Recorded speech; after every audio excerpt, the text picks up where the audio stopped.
ત્યારે અમદાવાદનો બોપલ ગુમાશેલા આ તમામ વિસ્તાર કે જ્યાં હજુ પણ જળબંબાકારની સ્થિતિ જોવા મળી રહી છે। અમદાવાદના બોપલ ગુમા વિસ્તારમાં જમીન ત્યાં જળની સ્થિતિ જોવા મળી રહી છે। બોપલ ગુમાના આંતરિક રસ્તાઓ હજુ પણ બેટમાં ફેરવાયેલા જોવા મળી રહ્યા છે। ગઈકાલથી જ બોપલ ગુમાની આ સ્થિતિ।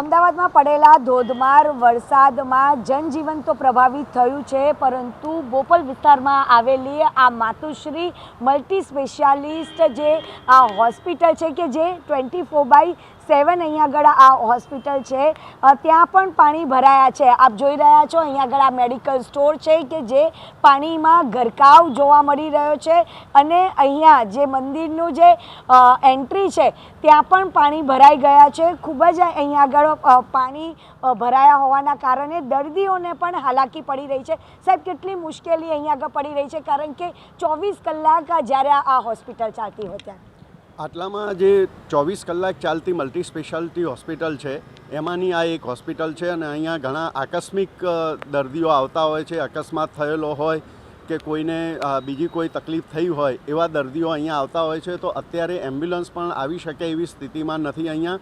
પ્લસ એના જે ગ્રાઉન્ડ ફ્લોર ઉપર છે તે પાણી ભરાઈ ગયું છે, એના કારણે પણ દર્દીઓને ઘણી હાલાકી પડી શકે એમ છે।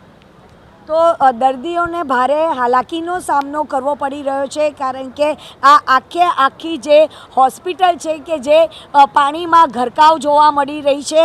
અહીંયા એમ્બ્યુલન્સ પણ પ્રવેશ ન કરી શકે તેવી પરિસ્થિતિનું નિર્માણ થયું છે। એટલે કે અમદાવાદ શહેરના આ બોપલ વિસ્તારના નાગરિકો તો પાણીના કારણે પરેશાન છે, પરંતુ દર્દીઓ પણ હોસ્પિટલમાં પહોંચી ન શકે તે રીતની પરિસ્થિતિનું નિર્માણ થયું છે।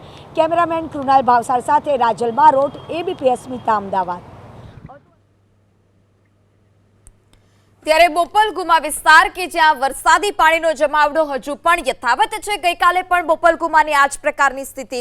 માતોશ્રી મલ્ટી સ્પેશિયાલિટી હોસ્પિટલમાં પણ પાણી ધોધમાર વરસાદ ગઈકાલે પડ્યો, ત્યાં અનેક વિસ્તારોમાં પાણી ભરાવાની સમસ્યા ઊભી થઈ। ત્યારે અમદાવાદના બોપલ વિસ્તારમાં આવેલી આ માતુશ્રી મલ્ટી સ્પેશિયાલિટી જે હોસ્પિટલ છે, આ હોસ્પિટલની અંદર પણ પાણી ભરાઈ ગયા છે। અહીંયા આગળ જે દર્દીઓ હતા તેમને પણ રજા આપવી પડે તેવી પરિસ્થિતિ અહીંનું નિર્માણ થયું છે। આપ જોઈ રહ્યા છો ડૉક્ટર સાહેબની આ જે કેબિન છે તે પણ આખી જે કેબિન છે કે જે પાણીમાં ગરકાવ છે।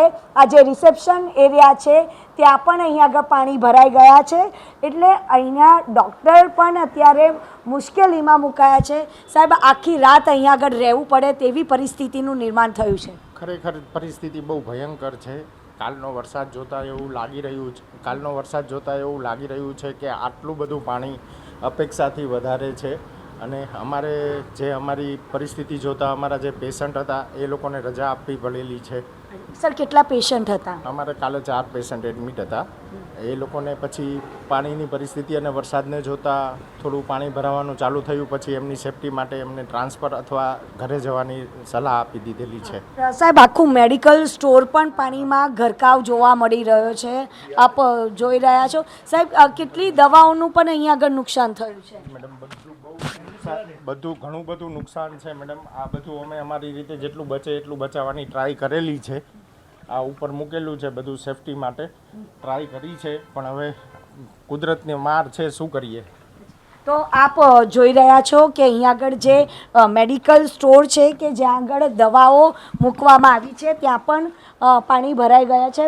બેન, આપ તો અહીંયા આગળ કામ કરો છો, આવી પરિસ્થિતિ ક્યારે જોયું છે ખરા? ના, આવી પરિસ્થિતિ અત્યાર સુધીમાં તો ક્યારેય જોઈ નથી। આ ફર્સ્ટ ટાઈમ થયું છે આવું।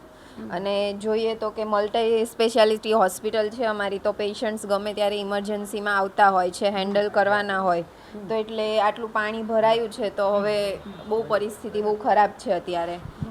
તો આપ જોઈ રહ્યા છો ખૂબ જ ખરાબ પરિસ્થિતિ છે। આ દર્દીઓનો જે ઇમરજન્સી રૂમ છે, આ અમારો ER રૂમ છે કે જેમાં ઇમરજન્સીમાં પેશન્ટ્સ આવે તો અમે લોકો એમની ટ્રીટમેન્ટ ને બધું અહીંયા જ કરતા હોઈએ છીએ। તો તમે જોઈ શકો છો કે કેટલું પાણી ભરાઈ ગયું છે અહીંયા। તો આવી સિચ્યુએશનમાં અગર કોઈ પેશન્ટ આવે છે તો અમે કઈ રીતે ટેકલ કરીએ એ બધું બહુ શું કહેવાય કે અમારા માટે બી બહુ અઘરું થઈ રહ્યું છે, અને આટલા ગંદા પાણીમાં બધું એડજસ્ટ કરવું આમનું બધું પછી હવે અમારે બી બધું રિકવર કરવામાં બી બહુ ટાઈમ લાગશે કેમ કે પેશન્ટો મતલબ મલ્ટી સ્પેશિયાલિટી હોસ્પિટલ છે તો વોક ઇન ચાલુ જ હોય છે મોસ્ટલી. હા તો 24/7 આ હોસ્પિટલ ચાલે છે કે જેનો ઇમરજન્સી રૂમ હોય કે પછી મેડિકલ સ્ટોર કે ડૉક્ટરની કેબિન, જ્યાં જુઓ ત્યાં પાણી જ જોવા મળી રહ્યું છે. રિસેપ્શનનો એરિયા પણ અત્યારે પાણીમાં ગરકાવ જોવા મળી રહ્યો છે. કેમેરામેન કૃણાલ ભાવસાર સાથે રાજલ બારોટ, ABP અસ્મિતા, અમદાવાદ. ત્યારે હોસ્પિટલમાં પણ આ પ્રકારે વરસાદી પાણી ઘૂસી ગયા છે. આપ આ હોસ્પિટલની હાલત જોઈ શકો છો. ઇમરજન્સી વોર્ડ જે છે તે ઇમરજન્સી વોર્ડમાં પણ વરસાદી પાણી ઘૂસી ગયા છે. હજુ આજે પણ અમદાવાદમાં વરસાદનું રેડ એલર્ટ આપવામાં આવ્યું છે. ત્યારે શું પરિસ્થિતિ સર્જાઈ શકે છે, હજુ પણ વિકટ પરિસ્થિતિ તે સમજી શકાય છે.